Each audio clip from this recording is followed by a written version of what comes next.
विषयमदेवहितैरायुः स्वस्ति न इन्द्रो वृद्धश्रवाः स्वस्ति नः पूषा विश्ववेदाः स्वस्ति नस्तार्क्ष्योरिष्टेमिः स्वस्ति न बृहस्पतिर्दधातु ॐ शान्ति शान्ति शान्तिः। वीतरागभयक्रोधैः मुनिभिः वेदपारगैः निर्विकल्पो ह्ययं दृष्टः ప్రపంచోపశమో అద్వయ అనేది నిర్ణయించింది. వీతరాగ భయక్రోధములు ఏవైతే ఉన్నాయో అది వేదాంతం తెలిసినట్టు వాడు ఎవడైతే రాగము భయము క్రోధము అవి పోయినవాడి వేదాంతం తెలిసిన వాడి మననశీలుడై ఏ జ్ఞానులైతే ఆ యొక్క నిర్వికల్పమైనట్టి ఆ ప్రపంచోపశమైనట్టి అద్వైత తత్వాన్ని ఆత్మగా చూస్తాడు అని చెప్పారు. చెప్పి ఇప్పుడు తస్మాదేవం విదిత్వైనం అద్వైతే యోజయేత్ స్మృతిం అద్వైతం సమనుప్రాప్య జడవల్లోకమాచరేత్ తస్మాదేవం విదిత్వైనం అద్వైతే యోజయేత్ స్మృతిం అద్వైతం సమనుప్రాప్య జడవల్లోకమాచరేత్ తస్మాదేవం విదిత్వైనం. తస్మాత్ అందువలన ఆ రాగము భయము క్రోధము పోయి ఆ ప్రపంచోపశమైన అద్వైతమైన ఆత్మతత్వాన్ని తెలుసుకోవడం వల్ల అని అర్థం. అందువలన ఈ తస్మాదేవం విదిత్వైనం అందువల్ల ఈ ఆత్మస్వరూపాన్ని ఎవడైతే చక్కగా ఈ విధంగా ఎవడైతే తెలుసుకుంటాడో అలాంటి వాడు అద్వైతే యోజయేత్ స్మృతిం అద్వైతం యందే స్మరణ కలిగి ఉండాలి. అద్వైతం యందే స్మరణ కలిగి ఉండాలి. అద్వైతం సమనుప్రాప్య అద్వైతాన్ని చక్కగా ఎవడైతే పొందుతాడో అలాంటి వాడు పొందినవాడు జడవల్ లోకమాచరేత్ జడవత్ లోకమాచరేత్ లోకం ఆచరేత్ జడవల్ లోకమాచరేత్ జడును వలె అతను లోకంలో సంచరించాలి ఈ రకంగా సంచరించాలి అని చెబుతున్నాడు. ఇది విద్వత్ సన్యాసం యొక్క వ్యవహారం. ఇది విద్వత్ సన్యాసం యొక్క వ్యవహారం. ఏ రకంగా అంటే యస్మాత్ సర్వానర్థ ప్రశమన రూపత్వాత్ అద్వయం శివం అభయం అతః ఏవం విదిత్వైనం అద్వైతే స్మృతిం యోజయేత్ అద్వైత అవగమాయైవ స్మృతిం కుర్యాత్ ఇత్యర్థః.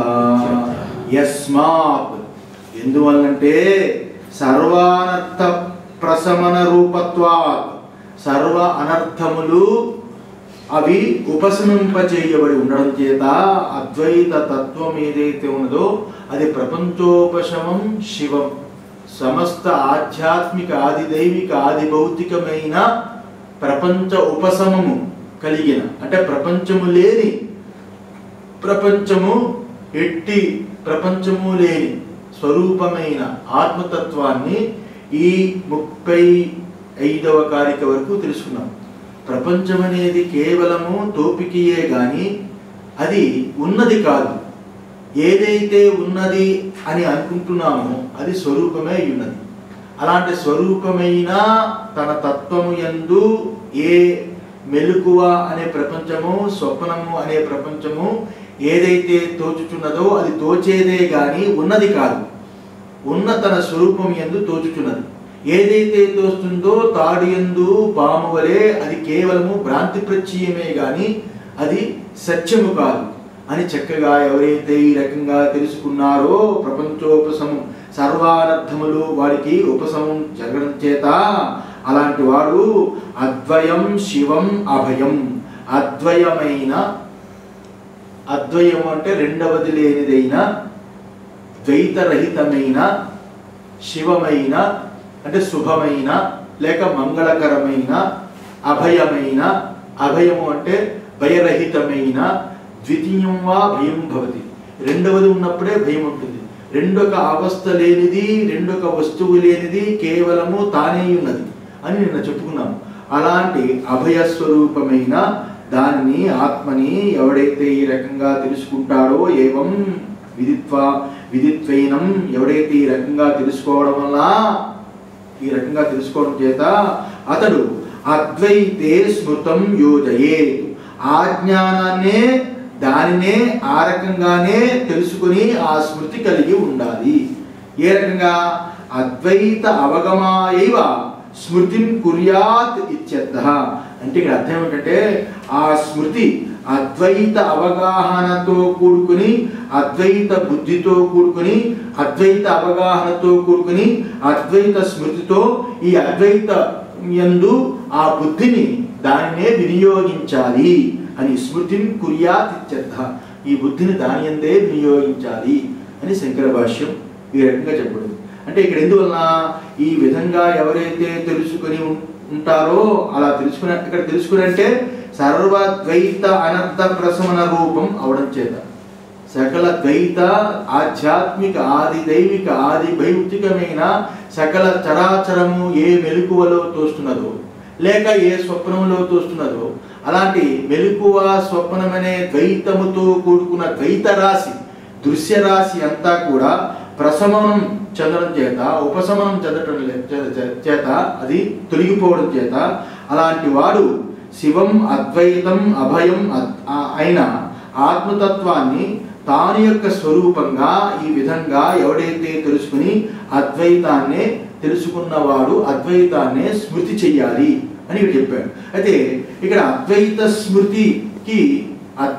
స్మృతికి వినియోగించాలి అంటే అద్వైత బుద్ధిని అక్కడ ఆ స్మృతికి వినియోగించాలని ఇక్కడ చెప్పాడు. ఆ రకంగా తెలుసుకుని అద్వైత స్మృతి యందు వినియోగించు అని ఇక్కడ చెప్పాడు కదా. అద్వైత స్మృతి యందే వినియోగించాలి, అద్వైత స్మృతి యందే వినియోగించాలి అన్నప్పుడు ఇక్కడ ఆత్మజ్ఞానికి ఈ యొక్క వేదం విధి కాదు, ఇక్కడ విధించదు. ఈ అద్వైత స్మృతి యందే నువ్వు ఉండాలి. నువ్వు కర్మకాండలో అయితే విధి నిషేధం ఉంటుంది. నువ్వు నా కలంజనం భక్షయే సురాపానం నా పిబేత్ అని నిషేధ వాక్యం చెప్తుంది. ఆహార సంధ్యా ఉపాసీత అని విధి వాక్యం చెప్తుంది. విధి నిషేధములు కర్మకాండలో కుదురుతుంది, కానీ ఆత్మజ్ఞానికి వేదము కూడా గౌరవిస్తుంది ఆత్మజ్ఞాని. ఎందుకంటే వేదానికి కూడా ఆయన ఆత్మై ఉన్నాడు. అందువల్ల అలాంటి ఆత్మజ్ఞానిని ఇది విధించదు, ఇది విధి కాదు. మరి ఏమిటి విధి అని శంకించకూడదు. ఇది ఆ స్మృతి యందే వినియోగించాలి, ఆత్మస్వరూపమైన స్మృతి యందే వినియోగించాలి అనేది ఇక్కడ విధి కాదు. మరి ఏమిటి? బుద్ధి యందు అద్వైత ఆత్మస్మృతి కలిగి ఉండుట అనేది ఇక్కడ స్మృతి అంటే ఆ నిష్టని పొందు, ఆ నిష్ట యందు ఉండు అని చెప్పడం. ఇక్కడ స్మృతి అంటే ఆ నిష్ట యందు ఉండని అర్థమే, కానీ స్మృతి అనేది అక్కడ ఆ బుద్ధితో కూడుకుని దానినే స్మరిస్తూ ఉండని అర్థం కాదు, దాన్నే స్మరిస్తూ ఉండని కాదు. ఇక్కడ స్మృతి అంటే నిష్ఠ అని అర్థం. ఎందువల్ల? మాండుక్యంలోని ప్రారంభంలోనే చూపించాడు అయమాత్మ బ్రహ్మ అని. ఈ ఆత్మయే బ్రహ్మము, ఈ ఆత్మయే బ్రహ్మం అని అంటే ఈ యొక్క దేహాదులకి లోపట ఉన్న ప్రత్యేగాత్మ అంటే నేను నేను నేను అనే యొక్క నేను యొక్క సారము తత్వమే ఆ తానైన పరమాత్మ, అది ప్రత్యేగాత్మై ఉన్నది తన స్వరూపము. ఏ నేనుతో సకల దృశ్య రాశిని చూస్తున్నామో ఆ నేను యొక్క నిజతత్వమే ఆత్మని తెలుసుకున్నవాడు. దాని మీద స్మృతి ఎలా కుదురుతుంది? అందువల్ల స్మృతి అంటే ఇక్కడ నిష్ఠ, అయమాత్మ బ్రహ్మ, ఈ ఆత్మయే బ్రహ్మమని చెప్పింది కాబట్టి ఇక్కడ నిష్ఠ అని చెప్పబడింది. అలాగే ప్రపంచోపశమం శాంతం శివం అద్వైతం చతుర్థం మన్యంతే స ఆత్మ అని మాండుక్యంలో కూడా ఈ రకంగా 8వ మంత్రంలో చెప్పబడింది. ప్రపంచోపశమం, ఆ ప్రపంచము పూర్తిగా తొలగిపోయినది, అలాగే ప్రపంచము లేనిది, ప్రపంచము పూర్తిగా తొలగిపోయినది. ఎప్పుడైతే ప్రపంచము తొలగిందో కేవలము శాంతస్వరూపమైనది. ప్రపంచం ఉన్నప్పుడే ప్రమాత ప్రమాణ ప్రమేయ వ్యవహారం ఉంటుంది. ప్రమేయము కానీ ప్రమాణము కానీ ప్రమాణ ప్రమేయ వ్యవహారాలను వాడుకునే ప్రమాతృత్వము కానీ మూడు తొలగిన ఆ ప్రపంచోపశమం ఏదైతే ఉన్నదో అది ఏ రకమైన గడిబిడి లేని శాంతస్వరూపమే ఉంటుంది. అలాంటి శాంతస్వరూపమైన అది ఏదైతే ఉన్నదో అది శివం, శుభస్వరూపము, మంగళస్వరూపము. ఆ మంగళ స్వరూపమైనదే అద్వితీయము, అద్వైతం. అలాంటి దాన్ని చతుర్థం. ఈ జాగ్రత్త, స్వప్నము, సుషుప్తి తొలగిన స్వరూపం ఏదైతే ఉన్నదో అదే తురీయము, అదే చతుర్థము. ఈ మూడు అవస్థల యొక్క అధ్యారోప దృష్టితో నేను నాలుగవది అన్నాను. నిజంగా మూడు అవస్థలు తొలగినప్పుడు అది కేవలము తురీయము. అలాంటి దానిని మన్యంతే స ఆత్మ సా విజ్ఞేయ. అలాంటి ఆత్మని వాడు తెలుసుకుంటాడు, తెలుసుకునేవలను. మన్యంతే అంటే ఇక్కడ మన్యంతే తెలుసుకోవాలని అంటే మూడు అవస్థలు తొలగగా ఏ స్వరూపమైన అవస్థ, ఏ స్వరూపమైన తురీయం నిలబడి ఉన్నదో అది నీ స్వరూపమని తెలుసుకో, అదే ఆత్మ అని ఆ రకంగా 8వ మంత్రంలో చెప్పబడింది. ఈ రకంగా ఆత్మ ప్రతిపాదన చేసే శృతులు ఏవైతే ఉన్నాయో ఈ అద్వైత ఆత్మబుద్ధి కలిగించి దాని యందే ఆ యొక్క దాని యందు అద్వైత ఆత్మతత్వాన్ని కలిగించి చూపించింది. దాని యందు ఏదైతే విపరీత అసద్వైత బుద్ధి ఏదైతే ఉన్నదో అప్పుడు అద్వైత ఆత్మబుద్ధి తెలుసుకున్నప్పుడు ఆ బుద్ధి యందు ఉన్న ఆ యొక్క విపరీతమైన ద్వైత బుద్ధి ఏదైతే ఉన్నదో ఆ ద్వైత బుద్ధి అవశ్యంగా నివర్తనం అయిపోతుంది, అవశ్యంగా తొలగిపోతుంది. అద్వైత స్వరూపము తెలిసినప్పుడు దాని యందు ఎట్టి ద్వైతము ఉండదు. సుషుప్తిని పొందినప్పుడు ఏ రకంగా అక్కడ ఏ ద్వైతము ఉండదో, కేవలము అక్కడ ఆనందమే ఉంటుందో ఆ రకంగానే ఇక్కడ అద్వైత తత్వాన్ని తెలిసినప్పుడు ఏ ద్వైతము ఉండదు. అందులో సుషుప్తి అద్వైత తత్వ జ్ఞానము రెండు చాలా దగ్గరగా ఉంటాయి. ఎందువల్ల అక్కడ ద్వైతం ఉండదు, ఇక్కడ ద్వైతం ఉండదు. అందులో సుషుప్తి అనుభవాన్ని పెట్టుకున్నప్పుడు అద్వైతం అంటే ఏమిటో అర్థమవుతుంది. అలాంటి అద్వైత తత్వము ద్వైతరాహిత్యమై ఉంటుంది, జాగ్రత్త స్వప్న ద్వైతరాహిత్యమై ఉంటుంది అని ఈ రకంగా చూపిస్తే ఇక్కడ స్మృతి అనేది ఏదైతే చెప్పాడో స్మృతి అనే దానికి 2 అర్థాలు ఉన్నాయి. ఇక్కడ స్మృతి ఇక్కడ యోజయేత్ స్మృతి, ఆ ఆత్మయందే స్మరణ చెయ్యవలెను అని అన్నాడు కదా. అద్వైతే యోజయేత్ స్మృతి, ఆ ఆత్మయందే స్మరణ చెయ్యవలెను అంటే ఇక్కడ స్మృతి అనేది ఇక్కడ 2 అర్థాలు ఉన్నాయి. ఒకటి జిజ్ఞాసు ఎవడైతే ఉన్నాడో అలాంటి జిజ్ఞాసు అయినవాడు ఎవడైతే ఉన్నాడో అలాంటి వాడు వస్తుతంత్రమైన వివేక జ్ఞానాన్ని పొందుతూ వస్తుతంత్రం అని నిన్న చెప్పుకున్నాను. వస్తుతంత్రము అంటే వస్తువు ఉన్నది ఉన్నట్టుగా తెలుసుకోవాలి. ఇంతవరకు అవస్థలు ఏవైతే ఉన్నాయో అవస్థలు మనము తొలగించాము. అవస్థలు తొలగించగా ఏ స్వరూపమైతే నిలిచి ఉన్నదో దాన్ని ఉన్నది ఉన్నట్టుగా తానుగా తెలుసుకున్నాము. అంతేకాని తానుని తెలుసుకోవడం అనేది వేరుగా దృష్టితోటి విషయంగా తెలుసుకోలేము. ఇప్పుడు కర్తృతంత్రం అయితే విషయంగా తెలుసుకోగలము. విషయంగా ఏదైతే తెలియబడుతుందో అది మన ప్రియంగా కానీ అప్రియంగా కానీ ఇష్టంగా కానీ అయిష్టంగా కానీ దాన్ని స్వీకరించగలము. కానీ వస్తుతంత్రం ఏదైతే ఉన్నదో అక్కడ ప్రియము అప్రియము ఇష్టము అయిష్టము అని మన రాగద్వేషాలు దాన్ని ఎందుకు పెడితే కుదరదు. ఎందువల్ల అక్కడ వస్తుతంత్రము వస్తు రూపకంగానే తెలియబడుతుంది, కర్తృతంత్రం మనకి ఇచ్చగా కనబడుతుంది. వస్తుతంత్రం మాత్రం మన ఇచ్చకి లొంగి కనిపించదు. ఏ రకంగా అంటే ఇప్పుడు నిప్పు వేడిగా ఉన్నది అంటే నిప్పు యొక్క స్వభావమే వేడి. నిప్పు వేడిగా ఉన్నదంటే ఇంకొకప్పుడు చల్లగా ఉండదు, దాని స్వభావమే వేడి, దాని సహజము వేడి యొక్క స్వరూపం, సహజంగా అది వేడి యొక్క స్వరూపం. అలాంటి ఉన్నది ఉన్నట్టుగా వస్తువుని తెలుసుకోవడం ఏదైతే ఉన్నదో అది వస్తుతంత్రమే ఉన్నది. అది మనకి ఇచ్చకి అనుగుణంగా కనిపించదు, అది వస్తుతంత్రమే ఉన్నది. అలాంటి వస్తుతంత్రమైన తన స్వరూపము తన ఇచ్చకి తోచినట్లుగా కనిపించదు, తన ఇచ్చకి లొంగినట్టుగా దొరకదు. అది ఎలా తెలియబడుతుంది? దాని యందు ఉన్న ఆరోపాలు తొలగించుకుంటేనే తెలియబడుతుంది. తన అన్ని ఆరోపాలు తొలగిపోగా ఏ స్వరూపం అయితే ఉన్నదో అది ఆత్మస్వరూపమే ఉన్నది. ఆ రకంగా వస్తుతంత్రము అయినా ఆత్మని తెలుసుకోవాలి.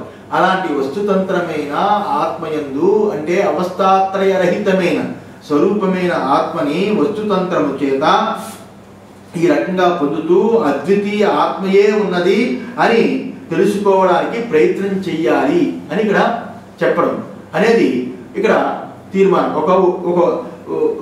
ఒక పద్ధతి. అదే అయితే అక్కడ ఒక పద్ధతి అయితే ఇక్కడే అది మందమాధ్యమాధికారి చెప్పింది.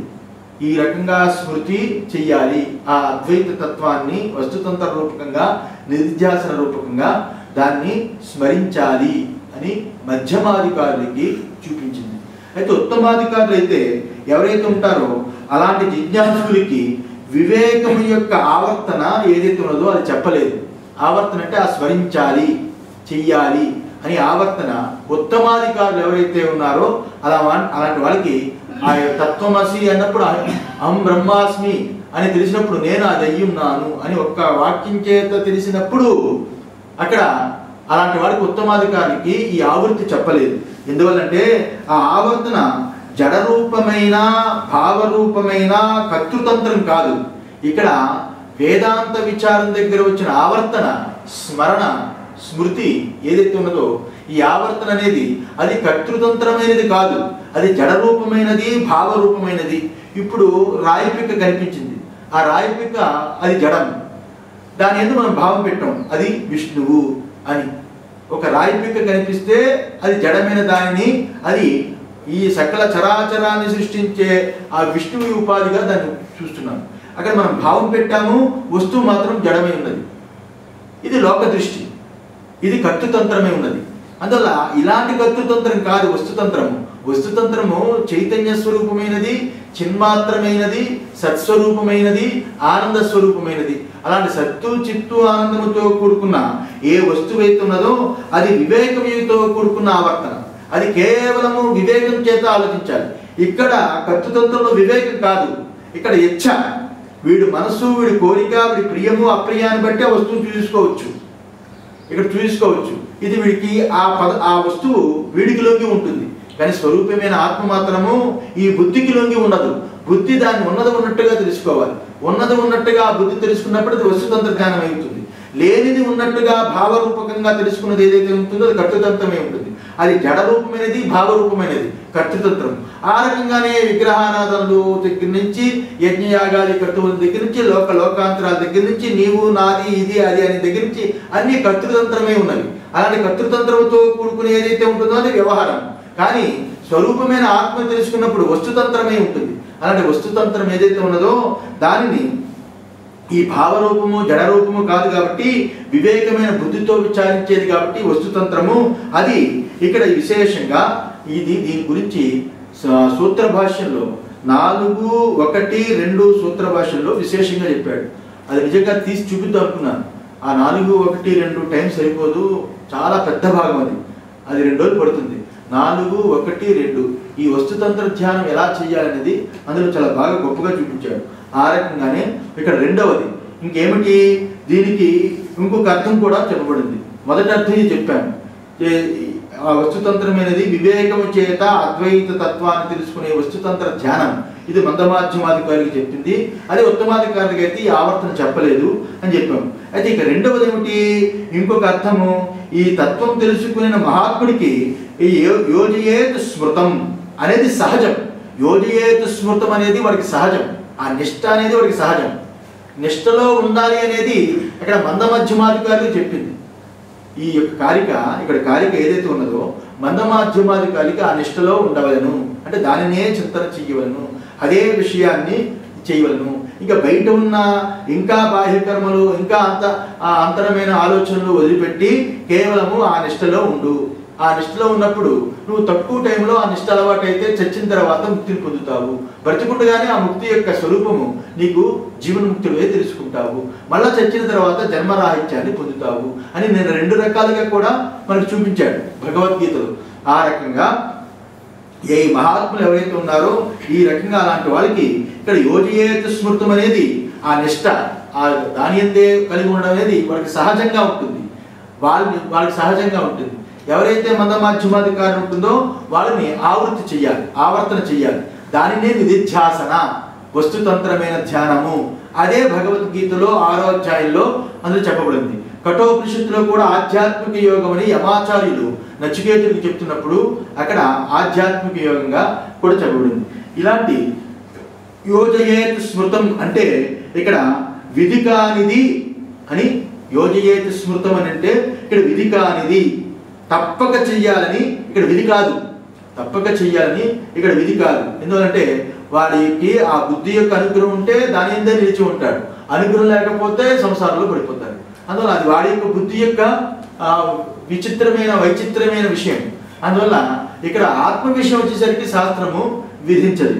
ఈ రకంగా ఈ యొక్క ఆత్మాత్యోపాసీత అనే దగ్గర కూడా శంకరాచార్యులు వారు అక్కడ ఏం చెప్పారంటే అర్థప్రాప్తత్వాత్ అని అక్కడ శంకరాచార్యులు వారు చూపించారు. అర్థప్రాప్తత్వాత్ అని ఆత్మాత్యుపాసీత అంటే అక్కడ ఏమిటి, డైరెక్ట్ పదం యొక్క అర్థం ఏమిటి, ఆత్మ ఇది ఉపాసీత, ఆత్మనే ఉపాసించాలి. ఆత్మాత్యేవ ఉపాసీత, ఆత్మ ఇది ఏవ ఉపాసీత, ఆత్మనే ఉపాసించాలి. ఆత్మనే ఉపాసించాలి అని ఏదైతే ఉన్నదో అక్కడ ఉపాసించాలి అంటే ఉపాసన కాదు. ఆత్మని ఎలా ఉపాసిస్తాము, వస్తువు అయితే ఉపాసిస్తాము, రూపమైతే ఉపాసిస్తాము, శబ్దమైతే ఉపాసిస్తాము, వాసననైతే ఉపాసిస్తాము. బయట ఉన్న శబ్దము, స్పర్శ, రూపము, రసము, గంధము అలాంటి విషయాలు మనకి తెలిసినప్పుడు తెలిసిన దాన్ని ఉపాసిస్తాము. ఇది శబ్దము కాదు, రూపము కాదు, రసము కాదు, గంధము కాదు, ఏ విషయము కాదు, అది నిర్విషయము, స్వరూపమై ఉన్నది. అది నిర్విషయమైనది ఎవడైతే ఉపాసిస్తున్నాడో వాడి యొక్క స్వరూపమై ఉన్నది. అలాంటి స్వరూపమైన ఆత్మ, ఆత్మ అంటే నేను అని అర్థం. ఆ నేనుని ఎలా ఉపాసిస్తాము, కంటికి కనిపించదు, అది మనసుకి తోచదు. ఆ మనసు కన్ను రెండింటినీ కూడా ప్రేరేపించేది ఈ నేను. ఈ నేను యొక్క తత్వమే తానై ఉన్నది. అలాంటి ఆ నేనైన తానైన తన స్వరూపమైన దానిని ఉపాసన అనేది ఎలా కుదురుతుంది?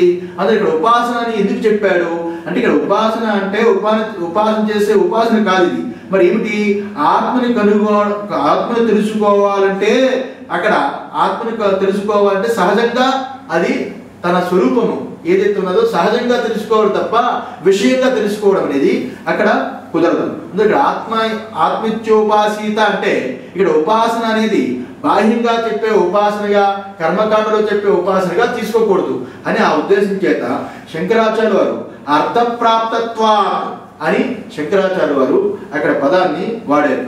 అంటే అద్వైతాత్మ విషయకమైన మిథ్యాజ్ఞానం ఏదైతే ఉన్నదో అలాంటి ఆ అద్వైతాత్మ విషయకమైన మిథ్యాజ్ఞానం నివర్తకంచపోతే, తొలగకపోతే అద్వైతాత్మతత్వం యొక్క విషయం యందు ఏదైతే మిథ్యాజ్ఞానం ఉన్నదో, అధ్యారోపముతో అవిద్య చేత ఏదైతే మిథ్యాజ్ఞానం తోచుచున్నదో, తప్పు తెలివి ఏదైతే తోచుచున్నదో అది తొలగకపోతే అద్వైతావగతి, అద్వైతానుభవం అది కలగదు కదా. అద్వైతానుభవం కలగదు కదా. ఎప్పుడైతే తప్పు తెలివి, అగ్రహణము, అన్యతాగ్రహణము. ఇక్కడ అన్యతాగ్రహణం అంటే జాగ్రత్త స్వప్నములు. అక్కడ అన్యతాగ్రహణం ఎందుకు కలుగుతున్నది? అగ్రహణం చేత, అంటే స్వరూపము తెలియకపోవడం చేత. స్వరూపం తెలియకపోవడం అనేది ఎక్కడ ఉన్నది? అక్కడ సుషుప్తి అని ఉన్నది. నేను ఇతరము అనేది, ఇతరము అనేది అక్కడ లేనే లేదు కాబట్టి అది స్పష్టం. కానీ ఇతరము తెలియకపోవడం అనేది తప్పు కాదు. అయితే నేను కోసం తెలియకపోవడం అనే అగ్రహణము సుషుప్తి అని ఉన్నది కాబట్టి దానిని కూడా అవస్థగా పెట్టాను. అలాంటి నేను కోసం తెలియదు కాబట్టి వాడికి అన్యదాగ్రహణం కలిగింది. ఏమిటి అన్యదాగ్రహణము? నాకు స్వప్నం ఉన్నది, నేను మేలుకుంటున్నాను, నాకు స్వప్నం ఉన్నది, నేను మేలుకుంటున్నాను అని, నేను మేలుకుంటున్నాను, నాకు స్వప్నం ఉన్నదని ఈ రకంగా అక్కడ అన్యదాగ్రహణం కలిగింది. నేనుకి స్వప్నము కలగలేదు, నేనుకి స్వప్నము లేదు, నేను మేలుకోవటం లేదు, నేను మేలుకోవటం లేదు. నా యందు మెలకువ స్వప్నము రెండు తోపికలు, నా యందు మెలకువ స్వప్నములు రెండు తోపికలు.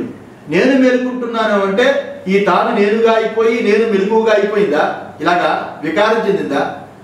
నేను అనుకున్నాను కదా అది నిర్వికారం కదా, ఏ వికారము లేదు కదా, అది సవికారం ఎలా అవుతుంది? అది ఎలా అయిపోయింది అంటే నేను కోసం అక్కడ అగ్రహం తెలియకపోవడం చేత తెలియనితనమే నిద్ర, సుషుప్తి. అలాంటి తెలియనితనం ఏదైతే ఉన్నదో దాని యందు అన్యతాగ్రహణం కలిగింది. అన్యతాగ్రహణం అంటే మెలకువ, నేను మేలుకుంటున్నాను, నాకు స్వప్నం ఉన్నది అని అన్యతాగ్రహణము కలిగింది. ఈ రెండు ఏవైతే ఉన్నాయో ఆ అన్యతాగ్రహణము అలాంటి మిథ్యాజ్ఞానం, అది తప్పు తెలియదు. అన్యతాగ్రహణం ఏదైతే తప్పు తెలియదు ఏదైతే ఉన్నదో అది నివర్తించకపోతే అద్వైత అనుభవం కలగదు కదా. ముందు నేను కోసం తెలుసుకోవాలి. ఈ అన్యతాగ్రహణం అనేది తొలగిపోతుంది. ఈ అన్యతాగ్రహణం తొలగిపోవాలంటే నేను కోసం తెలియాలి. అక్కడ అగ్రహణం తొలగిపోవాలి. అగ్రహణమే దానికి కారణమే ఉన్నది అన్యతాగ్రహణం అనే కార్యానికి. అలాంటి అన్యతాగ్రహణం అనే కార్యం తొలగిపోవాలంటే కారణమైన నేను యొక్క తప్పు ఆ అగ్రహణం పోవాలి. ఆ అగ్రహణం పోవడమే ఇక్కడ అద్వైతానుభూతి. కానీ అగ్రహణం పోవడమే అద్వైతానుభూతి. కానీ కొత్తగా హృదయంలోంచి ఒక అద్వైతానుభూతి కలిగింది అనేది అది చెప్పడానికి కాదు.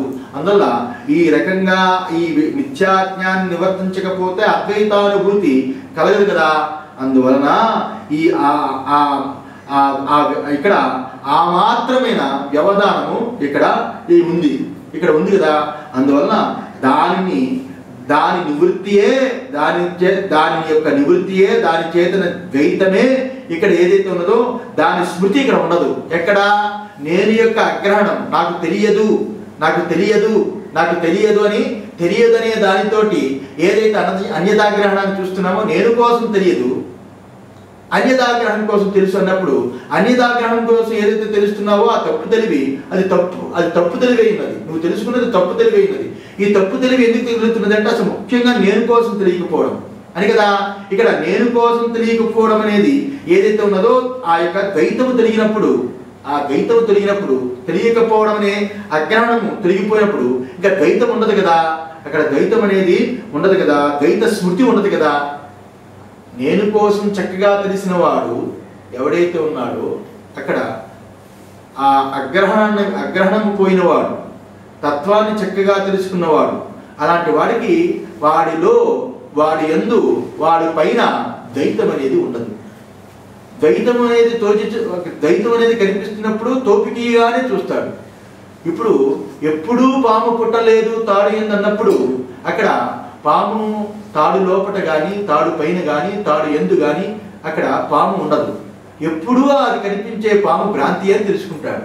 అందులో ఆత్మజ్ఞాని దృశ్యాన్ని చూస్తున్నా ఇది అంతా భ్రాంతి అని తెలుసుకుంటాడు.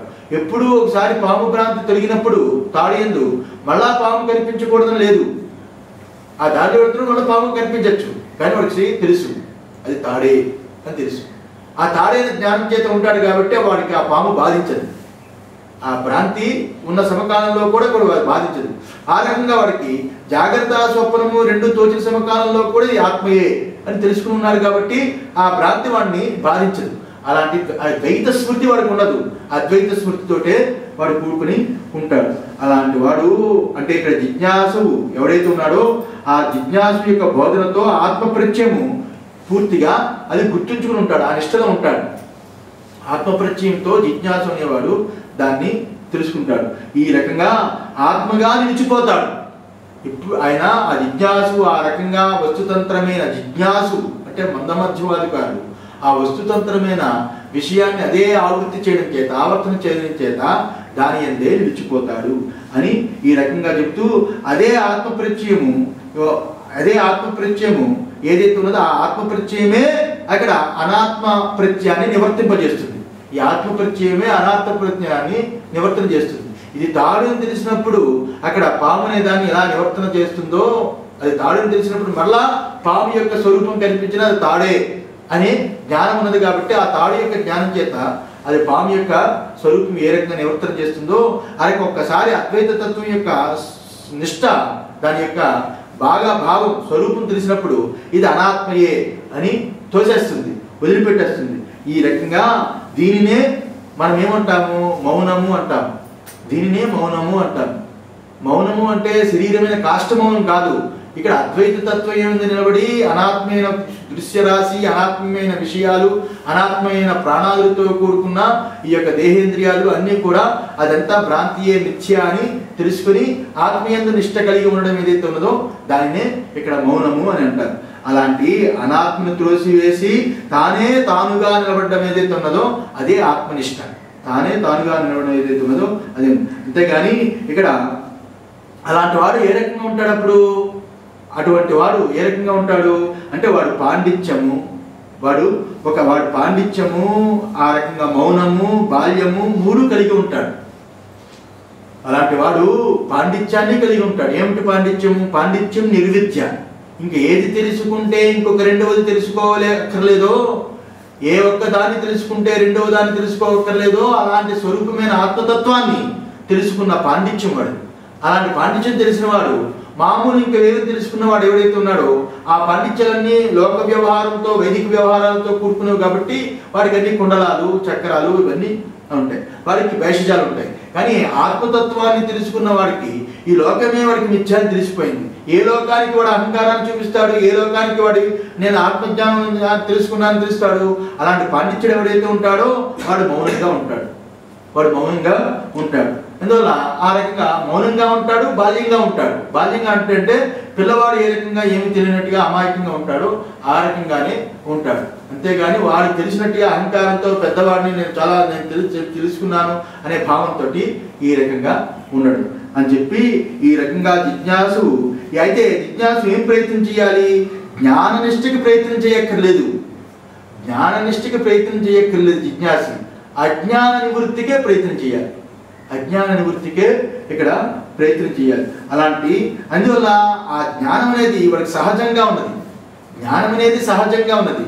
అసహజమైన తప్పు తెలివితో కూడుకున్న అజ్ఞానము వాడికి ఉన్నది అనుకుంటున్నాడు. దాన్ని తొలగించడమే ఇక్కడ జ్ఞాన నిష్ఠ ఉన్నది. ఇక్కడ నిష్ఠ అంటే పర్యవసానం అని అర్థం. ఇక్కడ నిష్ఠ అంటే స్మృతి అంటే నిష్ఠ అని అర్థం. నిష్ఠ అంటే పర్యవసానం అని అర్థం. అంటే ఇక్కడ పర్యవసానం అంటే చివరిగా అయ్యేది, పర్యవసానం అంటే చివరిగా అయ్యేది. నేను ఎక్కడ ఉన్నదని వెతికితే ఆఖరికి తానులోనే అది పర్యవసానం చెందింది. నేను యొక్క రూపాన్ని చూద్దాం అనుకుంటే కంటితో విషయాన్ని బయటిగా చూడలేము, కన్నుతో చూడలేము, మనసుతో చూడలేము. అయితే నేను ఎక్కడ ఉన్నది? అందరూ నేను నేను నేను అంటారు కదా, ఆ నేను ఎక్కడ ఉన్నదని సూక్ష్మంగా ఆలోచిస్తే దాని పర్యవసానం ఎక్కడున్నదో చెప్పలేము. ఎందుకంటే దాని పర్యవసానం తానులోనే అయి ఉన్నది. అంటే ఆ చివరి దశ, దాని చివరి యొక్క వృత్తి ఆ తానులోనే ఆగిపోవాలి తప్ప ఆ వృత్తి బయట ఆగదు. నేను ఇదిగో అని చెప్పలేము, నేను ఇదిగో అని చెప్పలేము, నేను ఇదిగో అని చెప్పలేము. ఇవన్నిటికీ ఇదిగో ఇదిగో అనే దానికి ఆవల ఉన్న లోపల ఉన్న ప్రత్యేకమైన ఆ నేను అది స్వరూపం ఎందే పర్యవసానం చెందుతుంది. ఆ పర్యవసానం అంటే చివరి దశ. అలాంటి చివరిగా ఉన్నది ఏదైతే ఉన్నదో అది పర్యవసానం అర్థం. అలాంటి జ్ఞానము కలిగితే, ఏదైతే జ్ఞానం కలిగితే ఇక్కడ నిష్ఠ తనకు తానుగానే అక్కడ కలిగి ఉంటుంది. ఆత్మజ్ఞానం కలిగితే నిష్ఠ తనకు తానుగానే కలిగి ఉంటుంది. అయితే ద్వైత నివృత్తి చేసుకోవడమే పని. ఒకసారి ద్వైత నివృత్తి స్పష్టంగా జరిగిందా మళ్ళా ద్వైతంలో పడడు, మళ్ళా పడ్డట్టుగా ఉన్నాడా వాడికి బోధపడలేదు అని అర్థం. స్వరూపం వాడికి పూర్తిగా అవగాహన కాగలేదు అని అర్థం.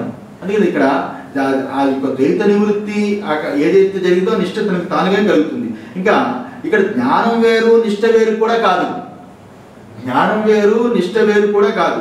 అజ్ఞానికి దేహం ఏ రకంగా, అజ్ఞానికి దేహము ఏదైతే తాను ఈ దేహం అని అనుకుంటాడో అజ్ఞాని, ఆ రకంగానే ఆత్మే తాను అనే జ్ఞానము సహజంగా ఆత్మజ్ఞానికి ఉంటుంది. అజ్ఞానికి దేహమే తానని ఏ రకంగా సహజంగా ఉంటుందో ఆత్మజ్ఞానికి ఆత్మయే తానని ఆ నిష్ఠ సహజంగా ఉంటుంది, సహజంగా ఉంటుంది. ఈ రకంగా అక్కడ కులకర్ణి గారు చెబుతారు ఒక విషయాన్ని. అక్కడ పెళ్ళైన వాడు ఎవడైతే ఉంటాడో ఆ పెళ్ళి అయిన క్షణం నుండే అబ్బాయి అమ్మాయి ఇద్దరు కూడా ఇతను నా భార్య, ఈమె నా భార్య, అతను నా భర్త అనుకుంటారు. ఇతను నా భార్య అని ఆవిడ ఒక గదిలో కూర్చుని ఇతను నా భర్త అని గదిలో ధ్యానం చేయాలా? కలకాలం ఇద్దరు కూడా సంసారం చేస్తాము, మా సంసారం అంతులేనిది, మా సంసారంతో నలుగురినో ముగ్గురినో పుట్టించాలి, ఈ లోకానికి వదలాలి, అందువల్ల మాది ఎంత ప్రగాఢంగా ఉండాలి. ఒక్క మంగళసూత్రం కట్టేసి భార్యాభర్తలని పెద్దలు ఎవరో గొప్పవాళ్ళు చెప్పేస్తుంటే మేము ఎలా నమ్మాలి, ఇద్దరు ధ్యానం చేస్తాము అని ఇద్దరు గదిలోకి వెళ్ళి కూర్చుంటారా అని కులకర్ణి గారు అంటారు. అలాగే ధ్యానం చెయ్యక్కర్లేదు కదా. ఆ రకంగానే ఇది నా భార్య అని చెప్పడానికి అక్కడ ఇది భార్య అని ప్రత్యేక జ్ఞానం కలిగితే చాలు, అక్కడి నుంచి భార్యే. అంతేకాని దాన్ని ధ్యానం చేయక్కర్లేదు, నా భార్య భార్య భార్య అని ధ్యానం చేయక్కర్లేదు. ఏ రకంగానో ఆ రకంగా ద్వైతరాహిత్యమైన ఈ నేను యొక్క స్వరూపం ఆత్మే అని తెలిసినప్పుడు దాన్ని ధ్యానం చేయక్కర్లేదు. ఈ ఆత్మే అని తెలిసినప్పుడు ఇంకా ఆత్మ వాడికి అంత ఉత్తమాధికారి, అంత సత్యంగా పరమార్థంగా అనుభవపూర్వకంగా దాన్ని తెలుసుకున్నవాడు ఎవడైతే ఉన్నాడో వాడు తాను యందు నిలబడిపోతాడు. కానీ తాను కోసం ధ్యానం చేయక్కర్లేదు అని ఆయన చెప్తారు. ఆ రకంగా ఆ సమకాలంలో అది సహజంగానే ఉంటుంది. ఆ రకంగానే సహజ వృత్తితో నిలబడితే దాని యొక్క నిష్ఠ అని అంటారు. సహజ వృత్తితో నిలబడినప్పుడు దాన్ని నిష్ఠ అంటారు. దాని సూత్ర భాషలో పరిపక్వత అని పేరు వాడాడు. పరిపక్వత అని వాడాడు. ఏంటంటే సన్యాసం దేనికి అక్కడ వస్తుంది, అక్కడ బ్రహ్మసూత్రాలు వస్తుంది. సన్యాసం దేనికి వస్తే జ్ఞానస్య పరిపాకార్థం పరివ్రాజికస్య అంటాడు. సన్యాసం దేనికి అంటే ఒరే ద్వైతరాశిలో ఉండి ద్వైతాన్ని పోగొట్టుకున్నాననే బుర్ర తక్కువ మనిషివి ద్వైతరాశిలో ఉండి ద్వైతాన్ని పోగొట్టుకోవడం అనేది కుదరదు. ద్వైతరాశి ఏదైతే మిథ్యాన్ని తెలుసుకున్నావో అనాత్మాన్ని తెలుసుకున్నావో దాన్ని పూర్తిగా వదిలిపెట్టడమే అక్కడ జ్ఞాననిష్ట. అందువల్ల సన్యాసం దేనికి అంటే ద్వైతరాశిని వదిలిపెట్టడం. ఎందువల్ల ద్వైతరాశిని వదిలిపెట్టడం అంటే జ్ఞానస్య పరిపాకార్థం పరివ్రాజికస్య. పరివ్రాజకం అంటే సన్యాసం. జ్ఞానం ఏదైతే తెలుసుకున్నావో దాని యందు నిలవడం, ఆ నిష్ట యందు ఉండడం ఏదైతే ఉన్నదో ఆ పరిపాకార్థం అది సన్యాసము అని అక్కడ చెప్పాడు. ఇక్కడ శంకరాచార్యుల వారు పరిపక్వత అనే పదాన్ని కూడా ఈ యొక్క సూత్ర భాషల్లో ఈ రకంగా వాడారు. ఈ రకంగా చెప్పారు. ఇప్పుడు ఈ స్మృతి అనే విషయాన్ని ఈ రకంగా చెప్పాల్సి వచ్చింది. ఎందుకంటే స్మృతి అనే దానికి ఈ మూలా విద్యకారులు ఇప్పటి వేదాంతులు ఏదైతే ఆ రకంగా అలా స్మృతితో ఆ స్మరణతోటి అదే పదిగా ఉండిపోవాలి ఆత్మస్మరణ నేను అహం బ్రహ్మాస్మి అని ఇప్పుడు మహావాక్యాలు ఉపదేశం చేస్తారు. మా యొక్క ఆత్మ ఆ సన్యాసి అయినప్పుడు అహం బ్రహ్మాస్మి అని అహం బ్రహ్మాస్మి అని అలాగా స్మృతిలో ఉండిపోవాలని అంటారు. అహం నేను ఆ బ్రహ్మయ్యున్నాను, అహం నేను ఆ బ్రహ్మయ్యున్నాను అని భావన చేత అందులో ఉండాలంటారు. ఎలా ఉండాలి అంటే అర్ధరాత్రి లేచినవన్నీ ఒరే అని లేపితే వాడు వెంటనే ఒరే అనగా లేవకూడదు. వాడు ఆత్మ అని అంటే లేవచ్చేటట్టుగా అంతలాగా ఆత్మభావం అయిపోవాలని అహం బ్రహ్మ అహం బ్రహ్మ అహం బ్రహ్మ అని జపం చేయాలనుకుంటారు. ఆ రకమైన స్మృతి కాదు ఇక్కడ. స్మృతి అంటే నిష్ఠ అని చెప్పడానికి ఇంత, నిష్ఠ అంటే పరిపక్వత అని చెప్పడానికి ఇంతలా చెప్పాం. పరిపక్వత అంటే దాని యందు పర్యవసానం చెందడం అనేది చెప్పాం. ఇంతవరకు బుద్ధి విషయాల్లో పర్యవసానం చెందింది. ఇప్పుడు ఆత్మ యందు పర్యవసానం చెందడమే ఇక్కడ స్మృతి. ఈ రకంగా స్మరించవలను అనే దానికి అర్థము ఇంతలా చెప్పాల్సి వచ్చింది. ఇప్పుడు తచ్చ అద్వైతం అవగమ్య అహమస్మి పరం బ్రహ్మ ఇది విదిత్వా అసనాయాది అతీతం సాక్షాత్ అపరోక్షాత్ అజం ఆత్మానం సర్వలోక వ్యవహారాతీతః జడవతు లోకమాచరే అప్రఖ్యాపయన్ ఆత్మానం అహం ఏవం విదః ఇతి ఇత్యభిప్రాయః. తత్తు చ అద్వైతం అవగమ్య ఆ రకంగా ఆ విధంగా ఈ అద్వైత ఆత్మతత్వాన్ని బాగా తెలుసుకుని అవగాహన చేసుకుని అహమస్మి పరం బ్రహ్మ